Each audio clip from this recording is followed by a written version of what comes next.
we're here to celebrate Di, and to also thank her for the kind of energy and effort she's put into the discipline called health economics for over 2 decades. It's very difficult for me as an individual standing here to introduce Di. She's been a mentor, not just like a mentor. She's been a mentor, and she's been more like a force driving health economics in Africa. So now looking at her here, trying to exit, but we are refusing to let her go, it's very difficult. But sometimes one has to come to terms with it. One gets old and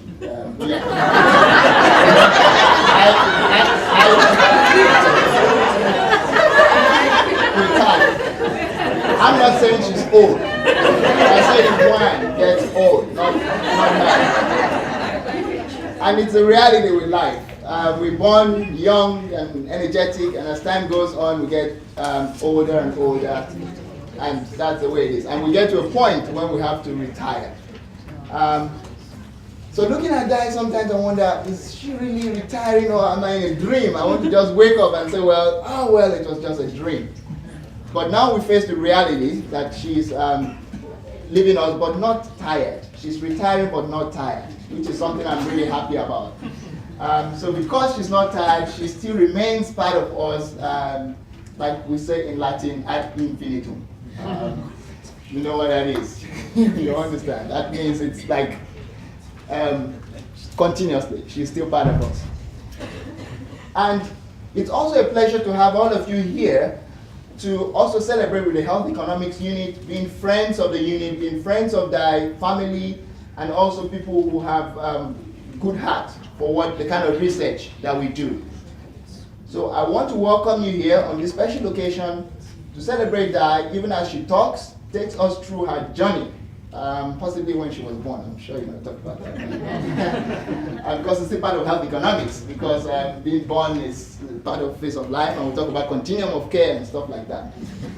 So Di is going to take us through her journey, and most importantly, her life's work in regards to access to health services, and more importantly, national health insurance, or what we call universal health coverage in South Africa.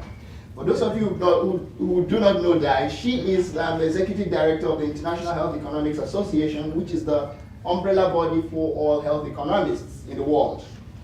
So you're here seeing the face of health economics in the world before us. So it's like when you're face to face with greatness, kind of stuff. Don't worry, she's shy, but I wish I could say a lot about her, a lot. But I'm only constrained with time. So I'll just give you a little bit of information about Di from a personal perspective. I've known Di for more than 12 years now, more than 12 years. She was my teacher, and she remains a mentor. And I've spoken to a few health economists within Africa, and the first thing they will tell you is, are you sure Di is retiring? Or are you trying to, it's like April Day, or what they call April Fool's Day. Or are you trying to, because one of the things they tell me is, John, what will the health economics unit be without Di? I say, I asked the same question. How? I think we got a magic here. Maybe it's some kind of oracle trying to tell us what the health economics unit is going to be. So maybe we're going to listen to the oracle soon. So I find it really hard to understand that Di is leaving us physically, but she's still part of us going forward. And then the second phase of my life is knowing Di as a colleague. Being a colleague, she's been, apart from a mentor par excellence, she is that woman who you can run to day and night, and she is, day and night, I really mean it. And she is really willing to assist whenever it's possible for her to do that. And so I think it's an honor and a pleasure being the director of the unit at this moment to bid her farewell, and more importantly, wish her well in her future endeavor. So I want you all to relax, listen to her, and get ready to ask questions. I'm sure she will be in her spirit. She's this very energetic person who would be willing to answer questions as much as she could. So please ask questions, and I'm sure she'll be happy to answer them. And let's make merry.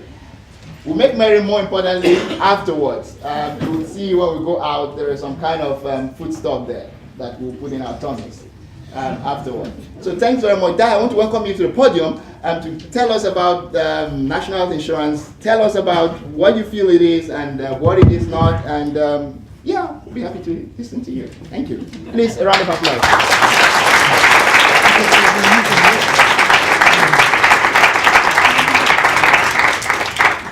Sure. Thanks very much to all the colleagues for organising this event, and thanks very much to everyone for coming. I'm really a bit overwhelmed at all the faces I see here, and it's really a great honour to have this opportunity to share some thoughts with you. Now, I understand that valedictories are usually kind of reflections and anecdotes about one's whole career.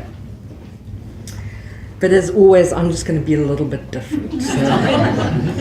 So I'm going to be a little bit more focused on this universal health system story. And there are really two reasons for that. And the one is that initially, people said, well, will you say something, before you leave? And I said, sure, I'll do a departmental seminar, noon meeting. And then it kind of became this. So I thought, okay, well, look, I'm just going to stick to the original idea. That's what I was going to talk about. That's what I'll talk about. But the second reason is that I really believe that we are standing completely on the edge of a precipice at this point in time. In the last couple of months, there seems to have been a complete and utter policy U-turn. And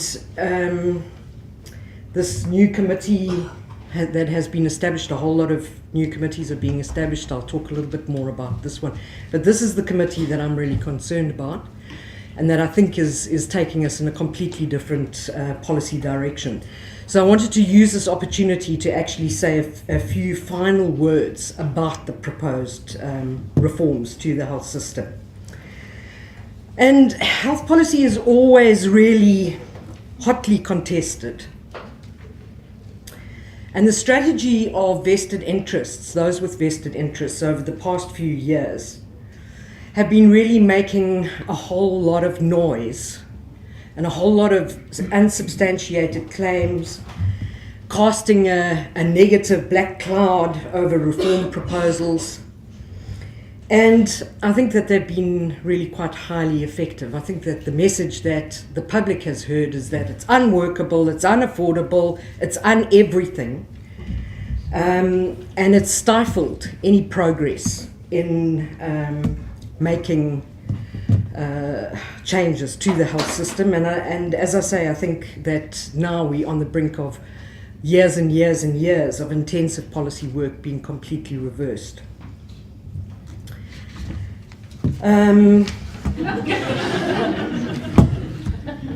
Anyway,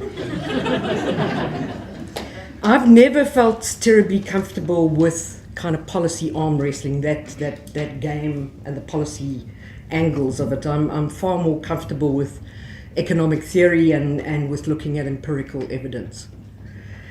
And after years of all this negativity and, oh, this is a problem and that's a problem, and then trying to address and say, no, it's not really a problem, I think we actually need to just leave that behind and just develop. The only suggestion that I have at this point is to develop a mantra and to shift the focus back on how to improve the health system to benefit all South Africans. And the mantra that I'm going to use whenever I meet anyone who wants to discuss the health system and reforms to the health system is Okay, so if you want to change the health system, what do you want to achieve? What are your goals? Let's be clear about them. Then we can start talking about how are you going to achieve those goals? What reforms do you want to implement? And please explain to me how that is going to get us to those goals. Because as far as I'm concerned, that's the only thing worth discussing. And I do think that, we've gotten drawn into these negative debates. And I think that this is what we need to focus on. We need to be clear about what do we mean by universal health system. And the reforms that were proposed in the white paper, how exactly would they get us to those goals? So what changes do you want to make? What is the anticipated effect? Show the pathways. You almost need to develop something that's like a theory of change or a pathways mapping. And also be explicit about assumptions that are built into that you think that if you do that, this will happen. But what could go wrong? So we've got to be open and honest about those things. But the core of it is, what do we want to achieve? So every stakeholder you speak to in South Africa involved in health policy discussions says, we support universal health coverage. We support the goals and the principles of universal health coverage. Well, I'm not convinced that that is the case. Or probably more accurately, very many people have very different interpretations of what a universal health system would entail. And so I think we've got to be clear about what it means. And I prefer to use the word universal health system for a couple of reasons. I think the term national health insurance has been incredibly confusing for everyone. I think it's really confused a lot of people about what is intended. It's not an insurance scheme. I think the term universal health coverage, which is what has been used internationally, is equally confusing. Because internationally, quite a few people have said, okay, well, they're talking about insurance schemes and covering people through insurance schemes. And that really is not the core. And I think that universal health system kind of focuses people on that it's around the health system. It's not about an insurance scheme, etc. But anyway, this is the World Health Organization's definition of, they call it universal health coverage, I say universal health system. And really it's saying that everyone, all people, should be able to have access to the health services that they need, that those services should be of good quality so that they are actually effective and have an impact on health. And that when people use health services, they shouldn't face adverse financial consequences just because they need to use health services. So for me, it's very much like, you can sleep well at night if there's a universal health system. That if I or anyone in my family or friends or neighbors or the gogo in rural Eastern Cape, that if they need a health service, they will be able to get that health service. And I think that's fine. We can, still, it's too superficial because, what do you mean by access? Different people might think it's okay for some people to have this kind of access, but others have different kind of access. So let's get a little bit more specific. And I think that the two principles that there are underlying a universal health system is universalism, obviously, but I think people forget that it means everybody. It's the whole system. It's the entire population. It's not this group or that group. It's everyone. And the second one is the issue of social solidarity, the ties that bind people together as one. And that happens through what we call cross-subsidies in the health system. That people, and really these kind of definitions are, that it's the basis of cross-subsidies in the health system. That people should pay according to their ability to pay, and people should benefit from health services according to their need. What we see all too often is that people benefit from using health services according to their ability to pay. And that's not what is meant by universal health system. Now, just before, I just want to quickly focus on, in South Africa, where is the need for health services? Is there a bigger need amongst some than others? And this very, very clearly shows, these are what we call concentration indices. But basically, if it's negative, it means that the burden of that particular type of ill health is more on the poor. And I think it's, yes, we would expect like TB, diarrhea, HIV, etc. to be more on the poor. But even your so-called diseases of the wealthy, your non-communicable diseases, already the burden is quite heavily on the poor. So the greatest need for health services is amongst those groups with the least ability to pay. So I want to just make it even more tangible. Your lower income groups here do have higher risk or higher need for health services. So the utilization of health services should be higher amongst those groups than for higher income groups or those with lower risk. And one of the really big problems we have in South Africa is the distribution of income. And some people look at the size of these two arrows and say, isn't that a little bit of an exaggeration? But it's not really. If you think about it, the richest 10% of South Africans have 50% of the income. The poorest 10% have 0.2% of the income. So unfortunately, this is what the arrows look like. If we pay according to ability to pay, and this is the cross subsidy. You pay according to ability to pay and you benefit according to need for health services. And I think we've got to be absolutely upfront about that. We've got to be very upfront that the universal health system proposals are explicitly redistributive in nature. It's not just a case of everyone getting a box to stand on. If this is where the greatest need is, 2 boxes are required.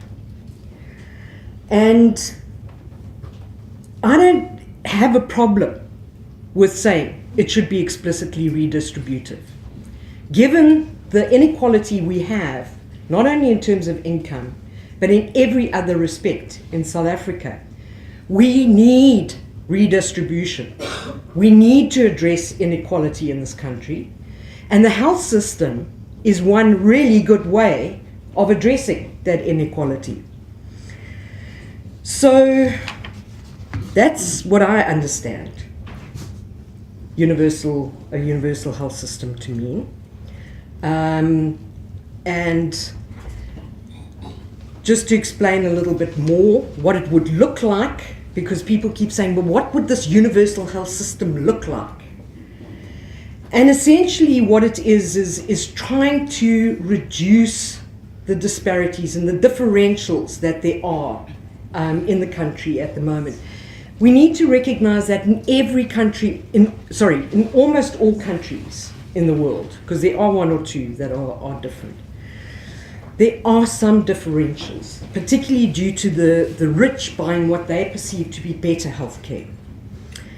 But in countries which have what we would regard as a universal health system, those differences are at the margin. They're tiny, they're small, they're not a big issue.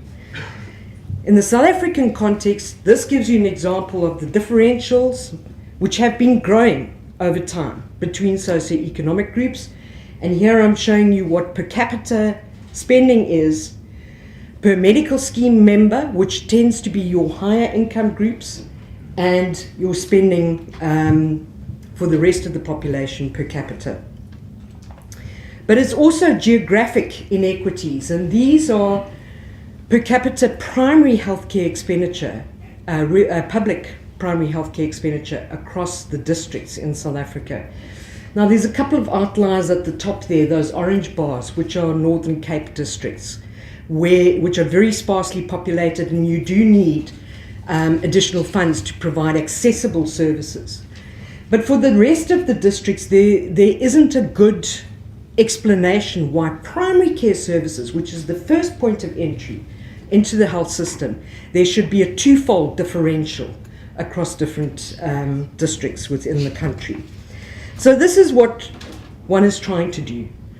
Narrow those differentials, whether they're geographic or across socioeconomic groups over time, ensuring everyone has access to the health services they need.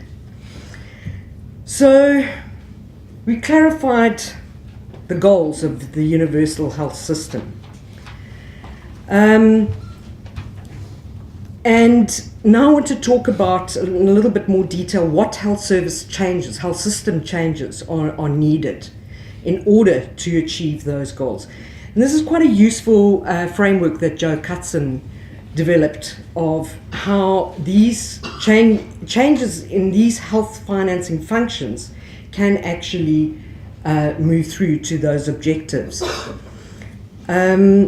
So just to explain briefly, there are three main healthcare financing functions. The one is revenue collection, getting the money in that we can use for health services.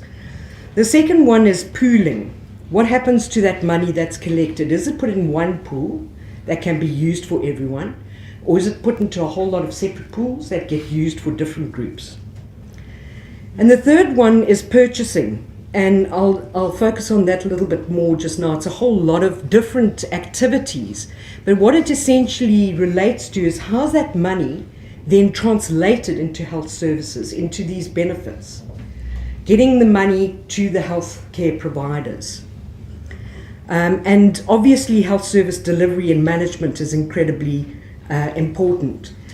Now I'm just going to use that framework to just illustrate that for the proposals in the white paper, for the proposed direction that we wanted to move in South Africa, there is very good international empirical evidence that that is the way to go.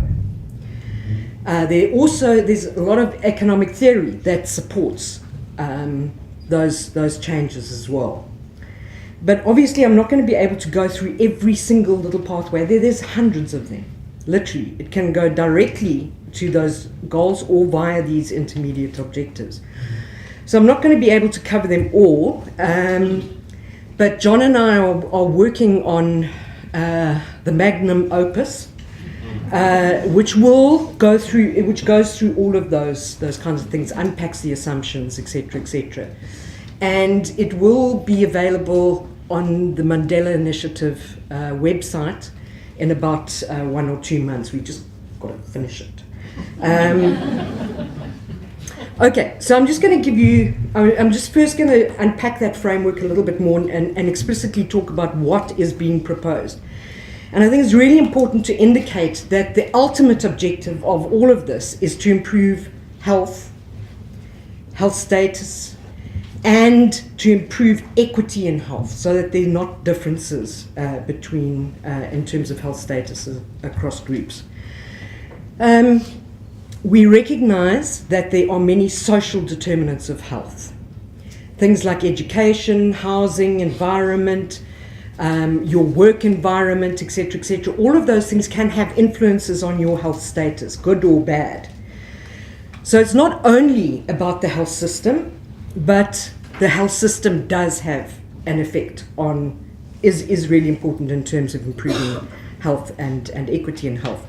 As I outlined, those are the goals of the universal health system. So in terms of the revenue collection side of financing, what the white paper has been proposing, or what the white paper proposed, and the official policy of government is that actually health services in the long term would be largely funded from tax revenue. Yes, it means that potentially over time there would be an increase in taxes, but it's also what percentage gets allocated to the health sector, etc. One of the things that we know from international evidence is that the worst way to fund health services is through out-of-pocket payments or direct payments to healthcare providers. That's one of the ways of you actually use a health service, and you can only use the health services that you can pay for, you have the ability to pay for. So it doesn't have cross subsidies, and it's not a good idea. Lots of people want to know what's going to happen to medical schemes.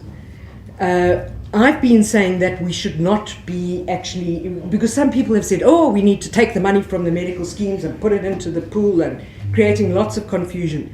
I don't think that one does anything about the medical schemes.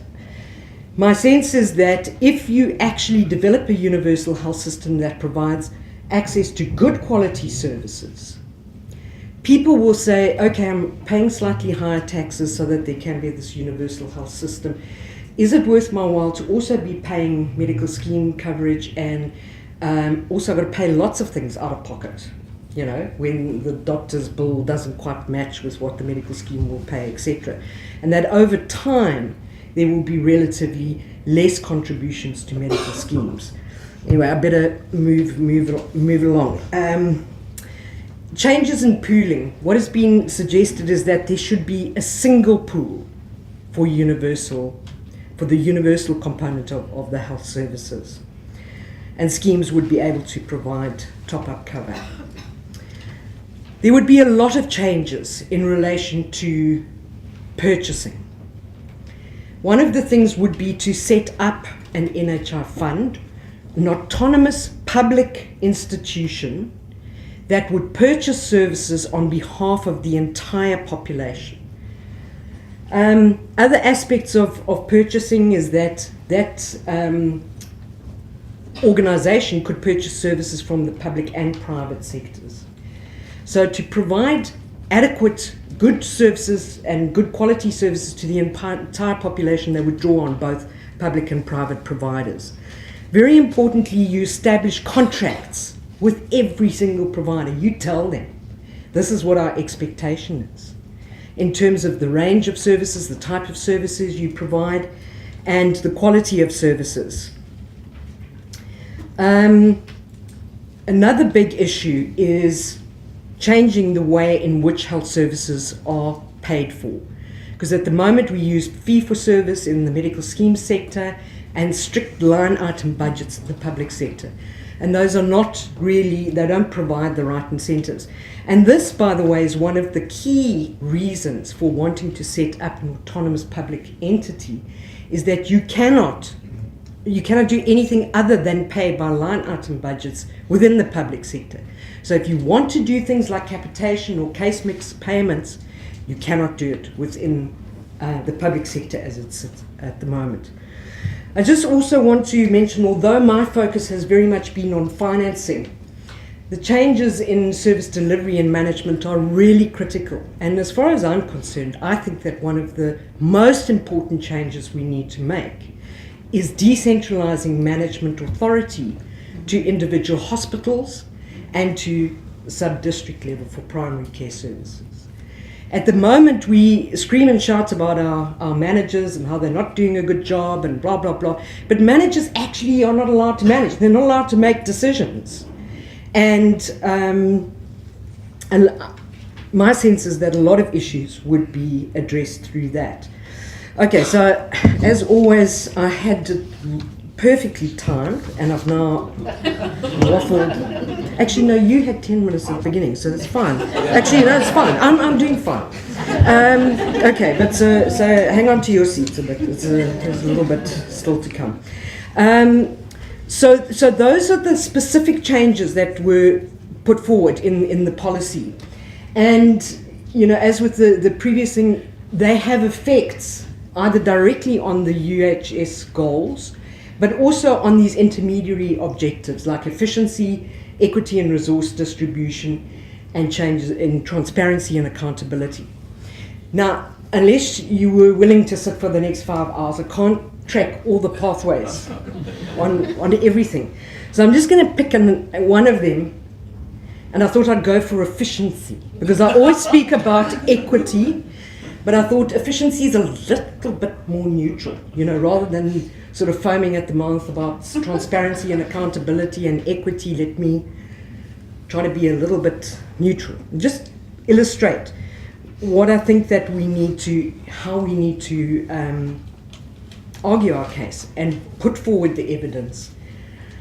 Okay, so changes in efficiency. Tax funding is probably the most efficient revenue collection thing, except where you have serious problems with tax compliance and people don't pay the tax compliance. And we had resolved that issue, and it's gone pear-shaped now, but we can get back there. I know that we can. But in terms of the costs of collecting revenue relative to the amount of revenue that you generate, taxes are undoubtedly the most efficient. The systems exist, and yeah. So that's good. But there's sort of a bi-directional relationship between having services funded through tax revenue and efficiency. So one of the things that has been clear is that Treasury will not give additional funds to the health sector until the health sector actually demonstrates that it's using the funds it has got at the moment efficiently. That's been an ongoing battle for years and years and years. I don't think that there's been the wherewithal, and again, I think a lot of it relates to lack of autonomy in management at facility level, so people can't actually implement the efficiency changes they would like to. But I believe that it is possible, and that having it paid through tax can incentivize efficiency. And I think we also need to remember that it's in the other way. If there is efficiency, the tax resources you need are lower than one would expect. Okay, so that's one of the little pathways. A single pool for universal. So having that single pool and that single purchaser. Again, the administrative efficiency is phenomenal. From an economic theory perspective, you are reaping economies of scale. The reality of the empirical evidence, where you look at countries which have single pools and single purchases, the administration costs are well below 5% of total spending on health. In some countries, like in Thailand, is less than 1% in their universal coverage scheme. Most other cases where you've got multiple funds and there's a profit motive, etc., your administration costs are 10 to 20%. So there's less money being spent on health services. Purchasing has massive implications for efficiency. So just to give you a couple of examples here. Establishing contracts with providers. Now, people think, oh gosh, that'll cost a lot of money establishing all these contracts. They can be service level agreements or whatever. But one of the things that you build into those contracts is that you say, basically, you will use the essential drug list. You will use generic medicines if generic medicines are available. You will use standard treatment guidelines, which have been based on detailed studies about what is the most cost-effective way of providing specific services. The other thing with the contracts is that it would also indicate referral routes, so that people have to start at the primary care level, and there is primary care gatekeeping. Massive allocative efficiency benefits there. The appropriate provider payment mechanisms. This is particularly in terms of what happens in the private sector at the moment, because talking about a universal health system is not just to try to address the problems in the public sector. It's also to try to address the problems in the private sector. One of the biggest problems in the private sector is that there is undoubted over-servicing. If you pay somebody on a fee-for-service basis, guess what? they're going to provide more services. It's rational economic behavior. It's not they're bad people. It's rational economic behavior. And but then you are spending millions, billions on unnecessary services. Imagine if you could achieve efficiencies so that actually it meant more services for others. Just also the autonomous strategic purchaser. If there's a single purchaser, you have enormous what we call purchasing power. So you set the prices. Now there's a lot of angst about that. You know, it's terrible. You're going to drive doctors away and you're going to pay them peanuts. And there needs to be some kind of balance between what is good living income. But you cannot have providers setting prices, which is happening to a large extent at the moment. So if there's somebody who holds all the purse strings, they say, that's fine, this is what we'll pay you, so it's a good amount. It's okay, you don't have to sell, we don't have to purchase services from you, it's okay. But that you have enormous power to try to actually keep a dampener on prices so that they don't go out of kilter. In the terms of the delivery and management, here again, it's, you know, this part here that the provider payment mechanisms provide the incentives for efficiency in delivery. But actually having the means to achieve efficiency and respond to those incentives is where the autonomy in management authority comes into play. The managers can actually look at the skills mix, can look at issues around task shifting, can carefully manage the resources that they have in the health system.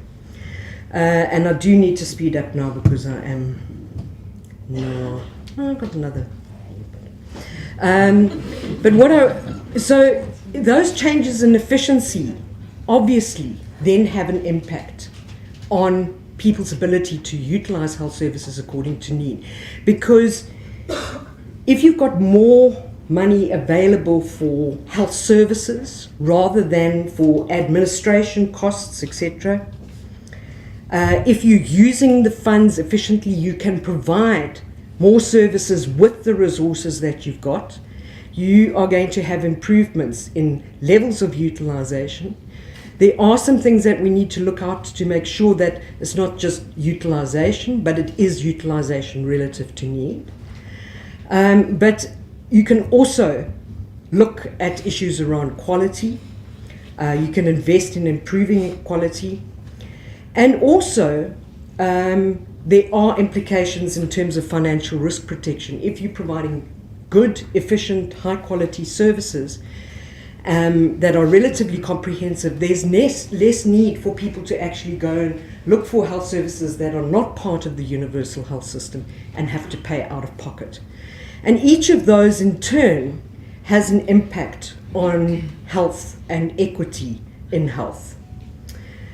Okay, so I'm going to leave the pathways there for the moment, but what I've been trying to say is that there is a ton of evidence that the broad proposals put forward in the policy are very sound, and that it can over time lead us to a universal health system. It's not a straight path, but there are going to be some kinks in the way, but one can actually get there through those means. I know, it's a really bad time to try to be doing this. The two things that everyone kind of say is you cannot establish an autonomous public entity in this context and put all the money in there. I agree. And also from a macroeconomic perspective. So it's not a great time. It's really not a great time.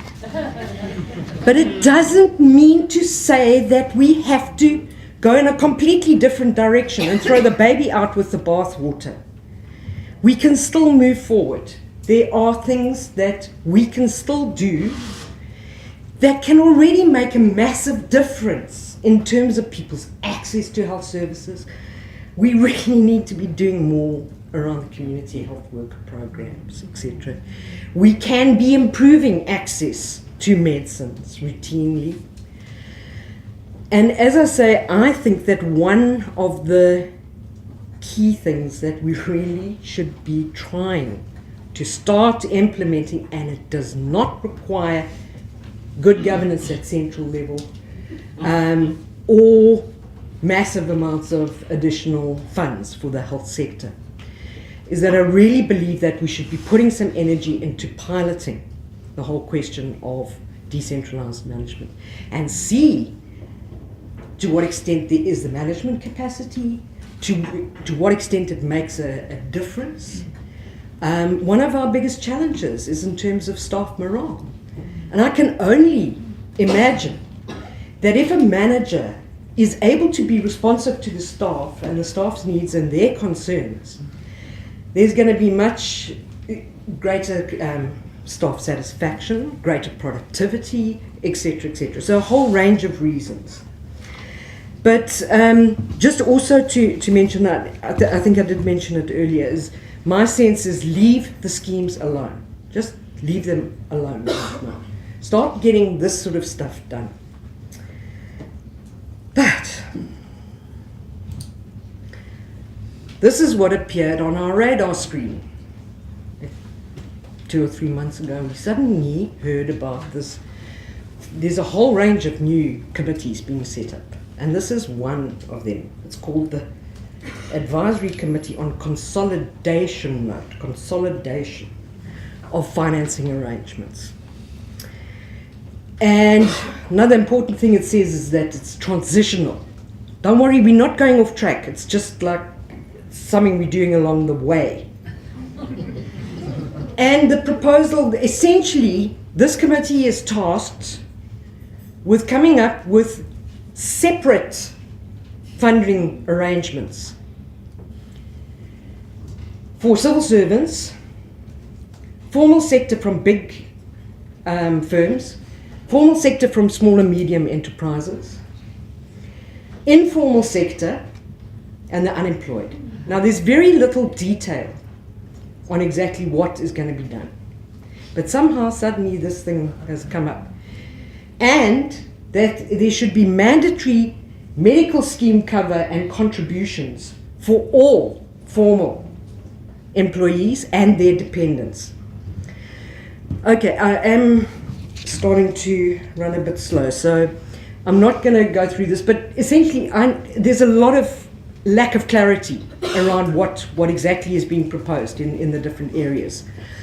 Just something I want to point out very quickly is, as far as I would imagine, there's going to be a lot of money drawn from tax funding to go into this, to benefit just those informal employment. Okay, civil servants, we're going to have to cover more civil servants because not everyone is covered and not everyone covers all their dependents, and it's going to be mandatory to cover all your dependents. So a lot of tax funding is going to go into covering civil servants.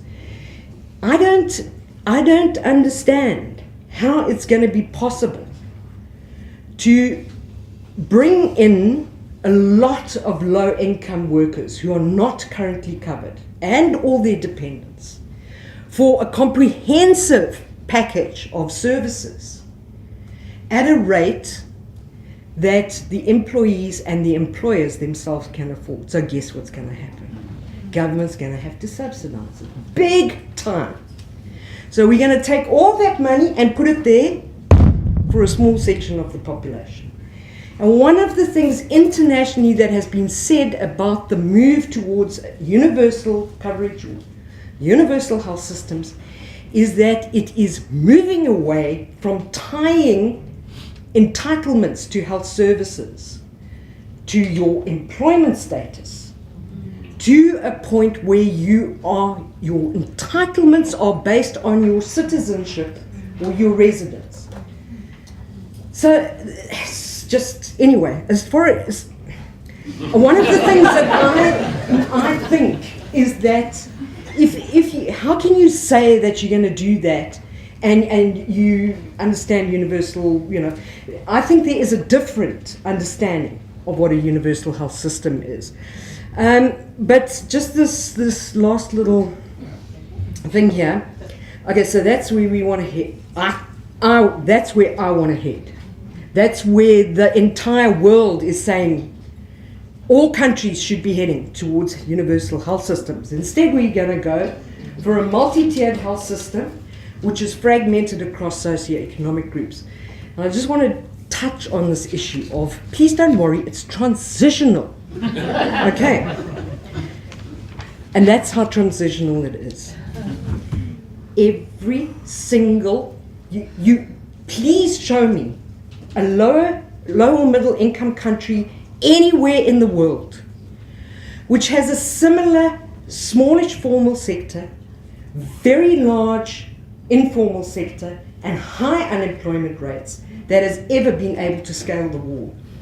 What you do is, if you link it to employment status and you nicely segment it like this, what happens is that when you say we want to go there, those who have the benefits, and they're very vocal, say sorry for that. We've seen it happen in Thailand, in Mexico, in Tanzania, everywhere you do it. So please, it's not transition. It's a complete and utter U-turn. And a colleague that I was chatting to hit the nail completely on the head. What is it? The evidence is overwhelming. So I'm appealing to the minister, because the minister is the person who can change this. He's the one who put out the Gazette with the different committees. They have put it on hold. They've now invited additional comment until the end of November. He can stop this. He can stop this insanity. And, as I say, from my perspective, I'm going to have this mantra. Sorry, okay, so you want to do that. What do you want to achieve? What are your goals? And how is that going to get us to those goals? And I don't think people are being honest about their goals. But I think that if there is some honesty, we can at least engage. All right, so I just wanted to say a few personal words. Okay. So I saw in the news thing that it said that I'd worked here for over 20. It's 30 years I've worked here. Okay, yes, thank you. So I've done my time, okay? And I'm really grateful to UCT. It was really a close thing. I think people don't know how lucky they are in terms of what the selection committees look like now. My selection committee was all of the professors in medical school. So I walked in and there was Solly Bennett and John Blanche and the whole Katundis, all these men. Okay, so things are a lot easier. But anyway, I got the job. So I really am incredibly grateful for the opportunity to spend 30 years in an environment which has been amazing. And to do what I love most. And I've spoken a lot about the kind of research and the policy stuff implicitly through what I've just been talking about. But my really big passion has been nurturing and developing young health economists. And I'm going to be able to continue doing that through my work with IHEA, which will only be 2 days a week, you see. So. But these are just a few of the faces, and it's been an unbelievable privilege to be able to support and see the growth of so many wonderful young researchers and I'm enormously proud of all of their achievements. And I'm also thrilled that Gavin Mooney got his honorary doctorate from UCT. So I'm very sad to be leaving a very special collegial family, and the first family was what was then known as the Department of Community Health, and I'm sure quite a few of you will see some familiar faces, some of which are in the in the room today. I'm not there, so you don't have to look for me. I was on the other side of the camera. But it was really wonderful, and so many actually of these people are still doing amazing, wonderful things all around the world. And then came the HEU, and the HEU has been my very close family for 28 years. And some of the faces have changed over time. Some people left and came back, and so there's been change over time. I just wanted to, this was kind of early-ish years, and we did have a really good gender balance, I want to point out. At present, poor John is the only man left. Like, men are an endangered species. Lewin, you've got to come back. I mean, anyway, so that's one thing that John's got to address as the new director. You can see it's a lot more female right here. But so words really, it's very difficult to express how grateful I am to every single person in the HEU and the broader department. How grateful I am to have had an opportunity to work with you over the past 30 years. It's really been an incredibly supportive, affirming environment. I come across so many people who say, "Oh my God, the academia, it's like backstabbing," and it's like, and I've never experienced that, really. And it just has been incredibly supportive and collegial, and the success of the HEU, and I think it has been a success, is really due to the combined contributions that of everyone. And I'm also grateful. I thought, no, I mean, I'll just go on and on with photos if I started putting in all the colleagues from all the other universities in South Africa and internationally that I've had the opportunity to work with, and it's really, those opportunities have really enriched the work enormously. So I don't know if everyone knows, but I actually am only 55, despite the greatness. So why is it that I'm leaving? Okay, so part of it is because I have really got to try to break this umbilical cord. Okay, baby Mac. From early in the morning when I wake up until sometimes after midnight. And the dogs can try every strategy. Please, Mom, it's time for a walk. So I'm being a bit radical in saying, look, the only way that I'm going to be able to stop working at this pace is to say. But it's also because I love the Eastern Cape. So I'm not giving you the GPS coordinates. That's where the little rondavel kraal is, okay? And just to kind of show you, and if you look incredibly carefully, you'll see Big Mac and Baby Mac there. So this has got to stop.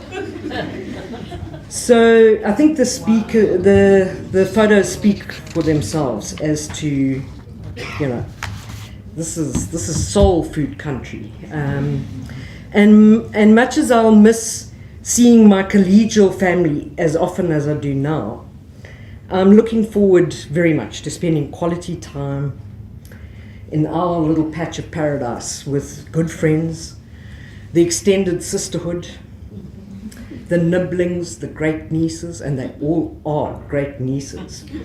And also my colleagues, everyone knows if you want to have a writing retreat, this is where to come. But also to just spend quality time with my ever-tolerant children, who also love our river home as much as we do. And particularly with Louise, who has put up with 23 years of workaholism. And without your love and support, none of this would have been possible.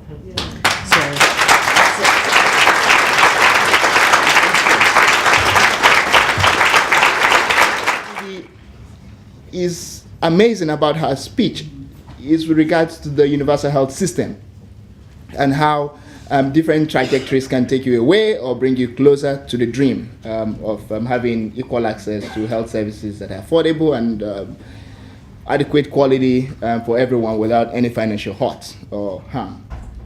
So it's with that I will call on her very good friend and colleague as well, Professor Lucy Gilson, another energetic spirit, to tell us more about Di and again her interaction with Di over the years. Just need to get this up.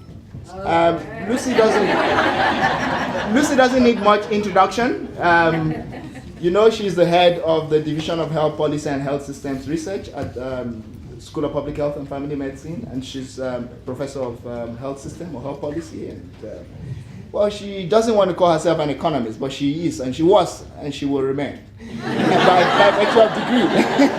Thank you. Colleagues, Di, it's an incredible privilege, and I'm so pleased to be able to express some words of appreciation for an incredible career. Prof D, as she is sometimes known by friends in Africa, is really a global phenomenon. And in preparing to say a few words to Di and for Di, I also consulted with some colleagues around the world. So these are not my words alone.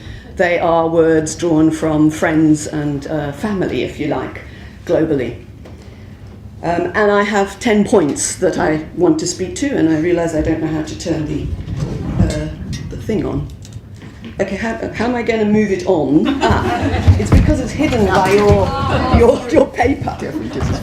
Okay. So the first point I want to speak to is the huge breadth and diversity of Di's analytic work. It really is quite phenomenal. Whilst she's probably most widely known, she is most widely known for her healthcare financing work. She also has papers that address, for example, the economic impact of smoking. Isn't that ironic?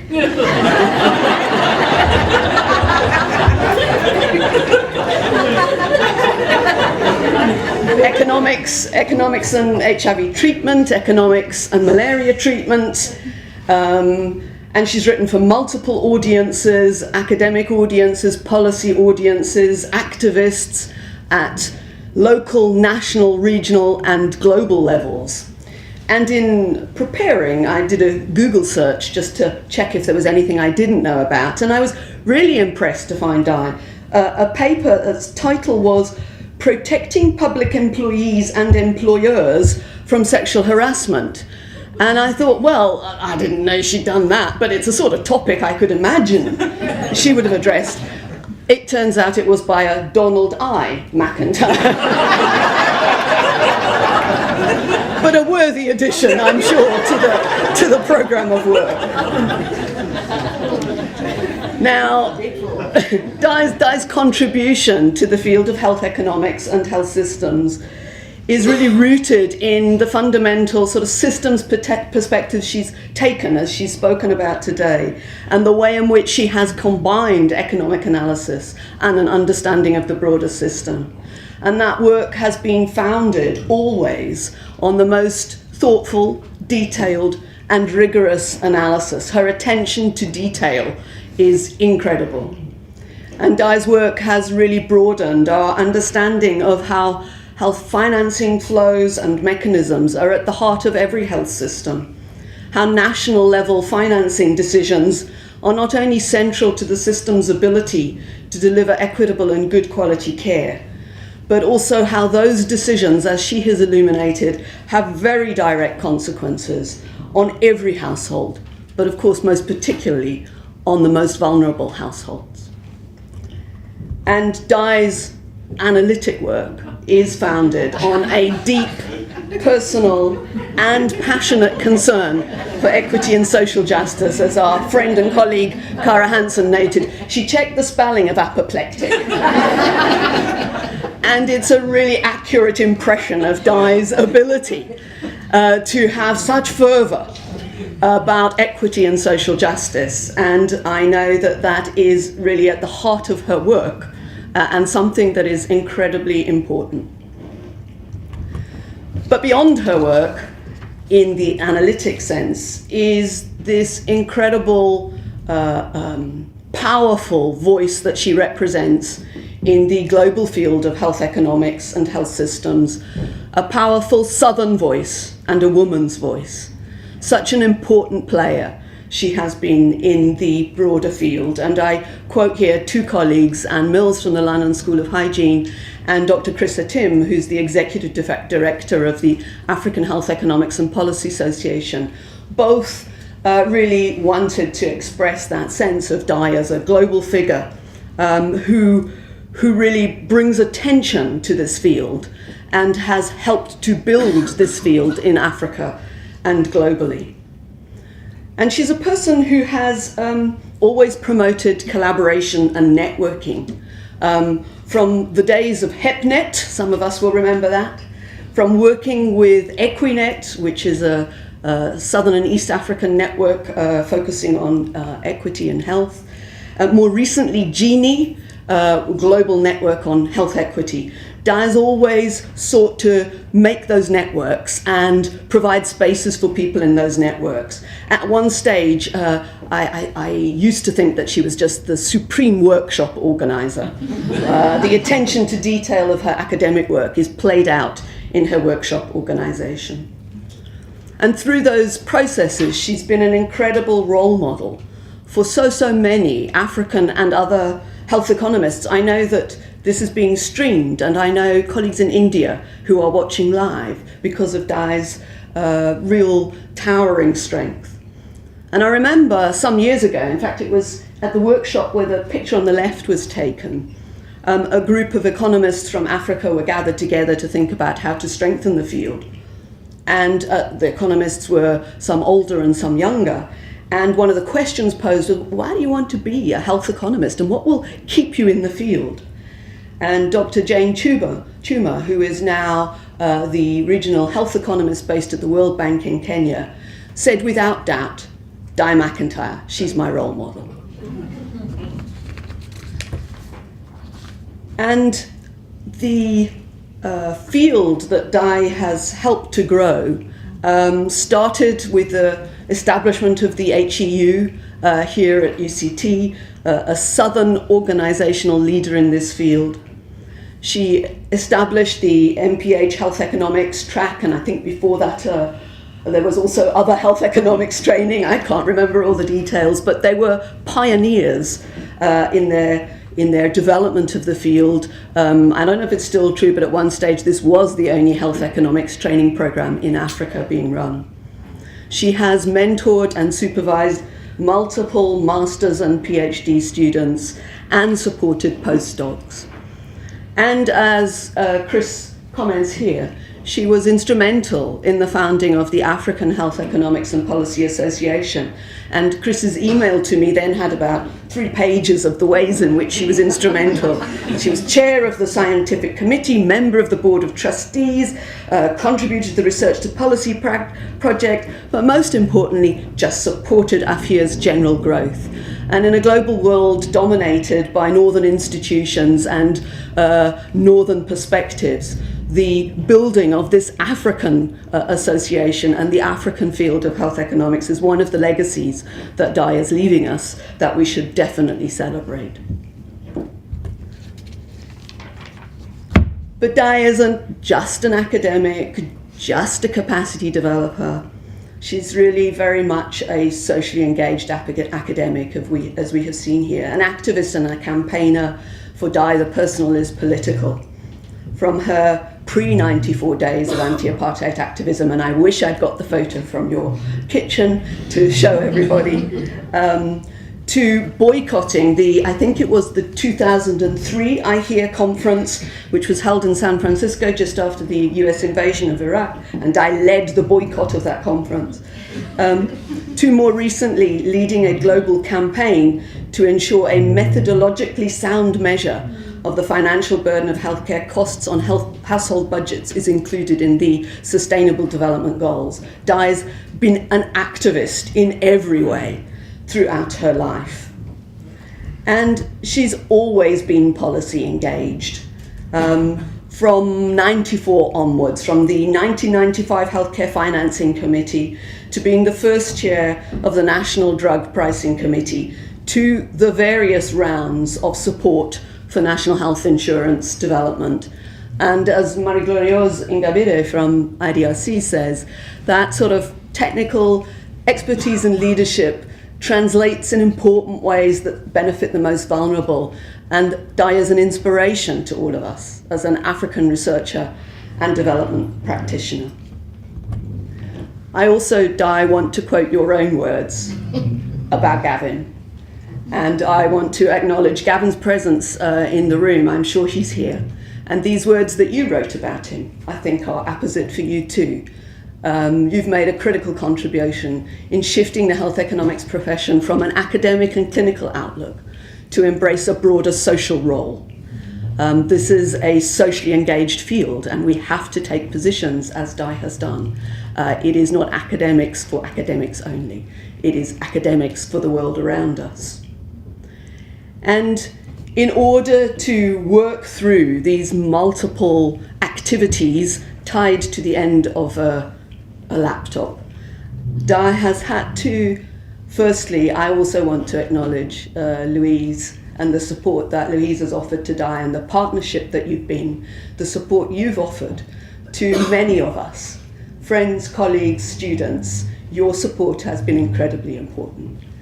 And together, you've given of yourselves, and Di, you've given of yourself in everything you've done, and that's included facing down interest groups, phone calls that are not so pleasant, facing down the university establishment at times, facing down global players, and going the extra mile for so many of us. It's really been an incredible journey, and one that isn't finished, because we're all going to be knocking on the door in Chilumna. Watch out, you two. But without doubt, as Anne Mills said, you throw your heart and soul into every endeavour and Chilumna can only benefit. Ladies and gentlemen, I give you the complete and the completely socially engaged academic, Di McIntyre.